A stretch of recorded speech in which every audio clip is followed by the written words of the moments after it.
सो वो कस्टमर को business organisation को 3000 देना था, बट वो कस्टमर पे नहीं कर पाता है. Remember student, when a customer fail to pay the money to the business organisation, this is known as bad debt. इस कॉन्सेप्ट को हम क्या कहते हैं? Bad debt. तो किसी भी बिजनेस ऑर्गेनाइजेशन को अगर पैसा ना मिले जो कि उसे मिलने वाला था, तो वो बिजनेस ऑर्गेनाइजेशन के लिए क्या होता है? Loss. So student remember, this is loss situation. So मैंने आपको ऑलरेडी बता रखा है कि जब कभी भी बिजनेस ऑर्गेनाइजेशन को लॉस हो, इन दैट सिचुएशन हम जर्नल एंट्री क्या पास करेंगे? रिमेंबर, क्या बिजनेस ऑर्गेनाइजेशन को यहां पर लॉस हो रहा है? यस. तो hence revaluation account will be debited. तो यहां पर मैं क्या करूंगा? Revaluation account will be debited. Okay. Which is the thing that has caused a loss to the business organization? The bad debt. So bad debt will be credited. So मैं यहाँ पे लिखूंगा to bad debt. What is the value, student? The value is 3000. So here 3000 will be written, and the same 3000 will be written in the credit column. Now we have created the journal entry. On the basis of the journal entry, we are going to do the posting. Now, what is the simple rule of posting? In this journal entry, you search whether the revaluation account is coming or not. Yes. The revaluation account is debited. So अगर revaluation account debited, if the revaluation account is debited, then bad debt should also be debited in the revaluation account. तो आप यहां पे लिखेंगे to bad debt account. What is the value, student? 3000. Okay student, तो till now हमने 3 transaction को deal किया था. This is our transaction number 4. Okay. तो स्टूडेंट ट्रांजेक्शन 4 को देखिएगा. The value of the machinery is decreased from 60,000 to 54,000. So इस business organisation के पास एक प्रॉपर्टी थी, एसेट था, दैट इज मशीनरी. एंड इस मशीनरी की जो पहले वैल्यू थी वो 60,000 थी, और रिवैल्यूएशन करने पे इस मशीन की वैल्यू 54,000 हो गई. तो स्टूडेंट सीधी सीधी बात है कि जो प्रॉपर्टी की वैल्यू उसमें रिडक्शन आ रहा है, और जब कभी भी आपके एसेट की वैल्यू में रिडक्शन है तो वैसी सिचुएशन में बिजनेस ऑर्गेनाइजेशन को लॉस हो रहा है. स्टूडेंट मैंने आपको ऑलरेडी कह रखा है कि जब कभी भी बिजनेस ऑर्गेनाइजेशन को लॉस हो, वैसी सिचुएशन में आप रिवैल्यूएशन को डेबिट कीजिए. तो हम किसको डेबिट करेंगे? रिवैल्यूएशन को, बिकॉज यहाँ पर क्या हो रहा है? लॉस. तो आप यहाँ पर रिवैल्यूएशन अकाउंट को डेबिट कीजिए.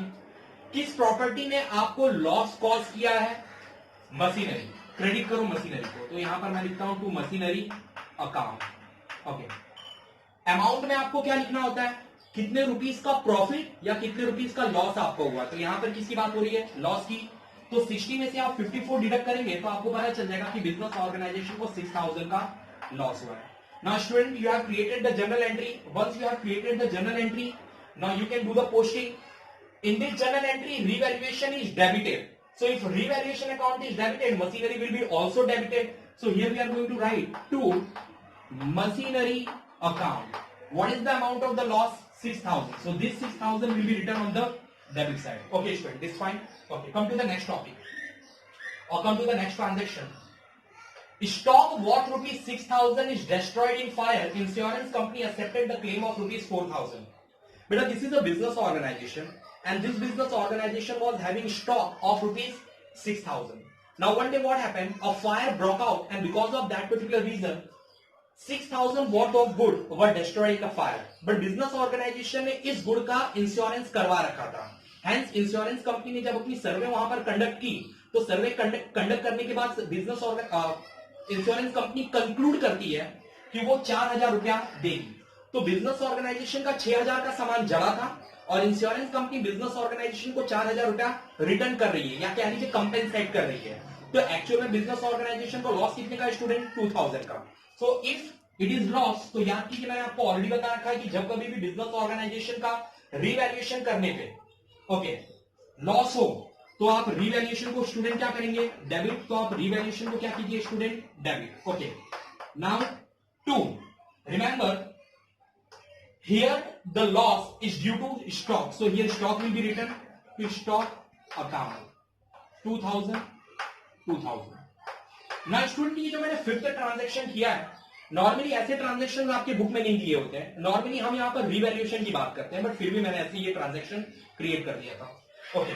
सो याद कीजिए यहाँ पर रिवैल्यूएशन डेबिट है, तो आप स्टॉक को भी क्या करेंगे? डेबिट. को आप यहाँ पे लिखिए टू स्टॉक अकाउंट. तो यहां पर आप लिखेंगे 2,000. सो स्टूडेंट, आपके टेक्स्ट बुक में ऐसे आपको ट्रांजैक्शन दिए रहेंगे. याद कीजिए इस क्वेश्चन के अंदर हमने टोटल 5 ट्रांजैक्शन को डील किया. ऐसे ट्रांजेक्शन आपके क्वेश्चंस के अंदर रहेंगे, उन ट्रांजेक्शन के बेसिस से आपको जर्नल एंट्री क्रिएट करने की कहा जाएगा एंड साथ ही साथ आपको रिवैल्यूएशन अकाउंट बनाने को भी कहा जाएगा। तो हमने जब पांचों ट्रांजेक्शन को डील करके रिवैल्यूएशन अकाउंट बना लिया, अब हम रिवैल्यूएशन अकाउंट को क्लोज करेंगे ना। स्टूडेंट, क्लोज करने का जो प्रोसीजर है ये आपने 11th स्टैंडर्ड के अंदर सीखा है। रिवैल्यूएशन अकाउंट की दो साइड है, डेबिट एंड क्रेडिट। आप कंपेयर कीजिए कि कौन सी साइड ज्यादा है। Okay, 30,000, 33,000, 39,000 and this addition of 2,000 will give you 41,000 and वहां पर स्टूडेंट क्या है 40,000। सो जो वैल्यू ज्यादा होती है आपको अल्टीमेटली वो वैल्यू लिखना होता है। 41,000 is greater value, so hence 41,000 will be written here. The same 41,000 will be written on this side. तो यहां पर मैं लिखता हूं 41,000। अब इस 41,000 में से मैं 40,000 डिडक्ट कर दूंगा तो यहां पर क्या बचेगा स्टूडेंट 1,000। ना स्टूडेंट, क्वेश्चन ये अराइज होता है कि आखिर ये 1,000 है क्या। ये हो दो ही सकता है, दो ही चीजें हो सकती है, या तो ये प्रॉफिट होगा या तो लॉस होगा। स्टूडेंट आप यहां पर ध्यान दीजिए, हम रिवैल्यूएशन अकाउंट के डेबिट साइड कोई भी एंट्री तब कर रहे हैं जब लॉस हो रहा है, और रिवैल्यूएशन अकाउंट के क्रेडिट साइड हम एंट्री तभी कर रहे हैं जब बिजनेस ऑर्गेनाइजेशन को प्रॉफिट हो रहा है। तो आप खुद देखिए, डेबिट का जो अमाउंट है 41,000 वो लॉस का अमाउंट है। ये जो 41,000 है वो किसका अमाउंट है स्टूडेंट, लॉस का। और ये जो 40,000 ये किसका अमाउंट है, प्रॉफिट का। तो स्टूडेंट आप ही मुझे बताइए, क्या यहां पर लॉस ज्यादा है या प्रॉफिट ज्यादा है। स्टूडेंट यहां पर लॉस ज्यादा है, तो आप ये जो अल्टीमेटली आपका 1,000 डिराइव हुआ है इसको हम क्या ट्रीट करेंगे, लॉस। तो मैं यहां पर लिखूंगा बाय पार्टनर्स कैपिटल। मैं आपको बता रहा हूं क्या ये, बाय पार्टनर्स कैपिटल अकाउंट। ना स्टूडेंट याद कीजिए, हम पार्टनरशिप फर्म के लिए पढ़ रहे हैं। ये जो भी लॉस आएगा या जो कुछ भी प्रॉफिट आएगा, ये लॉस और प्रॉफिट अल्टीमेटली डिस्ट्रीब्यूट किसके बीच में होता है, पार्टनर्स के बीच में। तो यहां पर इस बिजनेस ऑर्गेनाइजेशन के पार्टनर्स कौन है, ये मैंने क्रिएट कर रखा है। ये क्वेश्चन की बिगिनिंग में आपको दिया रहेगा, यहां पर स्पेस कम है इसलिए मैंने ये चीज को बाद में लिखा है। सो इस बिजनेस ऑर्गेनाइजेशन के दो पार्टनर है, राज एंड श्याम। ये दोनों पार्टनर है एंड इन्होंने अपनी बिजनेस ऑर्गेनाइजेशन का जो रेशियो रखा है वो इक्वल रखा है। तो यानी कि जो 1,000 का लॉस है, this 1,000 loss will be borne by two partner in the equal ratio. So अगर 1,000 रुपए का लॉस है तो 500 is the loss amount which will be borne by partner Raj. तो आप यहां पर लिखेंगे राज एंड यहां पर आप लिखेंगे Shyam. This is the 500 amount. Now student believe me, जो आपने ये चीजें सीखी, ये रिवैल्यूएशन अकाउंट को बनाने का प्रोसीजर है एंड एग्जैक्टली यही सेम प्रोसीजर आपका chapter number 5 that is admission of partnership form, chapter number 6 retirement of partnership, retirement of partner from the partnership form के अंदर आने वाला है।